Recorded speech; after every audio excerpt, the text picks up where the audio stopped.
kan rolo akan tim tu asi hi kong ka rua ka chap ton kai mi sual hi say hen ka si ka min chia ter tu le mi tu filter tu me ka si lo mo kai na kin mi cha mi phim le mi thiam an tâm na in san lai lo bi kai thing hi na ka thi ka sual na hi chin yen lo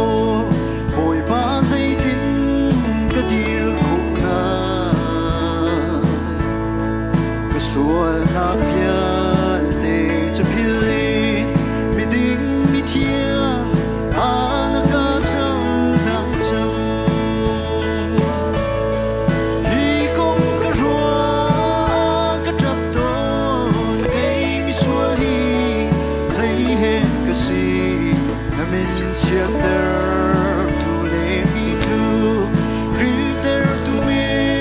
ka si lo mo kai na kin mi cha mi phim le mi thiam an tâm na in san lai lo bi kai then hi na ka thi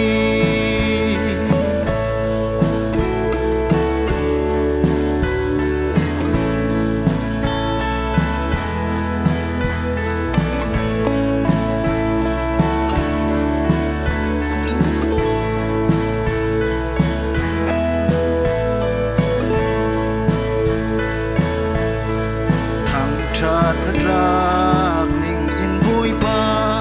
kan thang cha thiam lo a poi e sar mi thil via tin ha ni in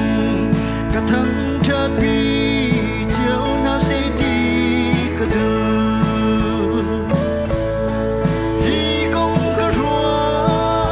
ka trap ton kai mi sual hi say hen ka si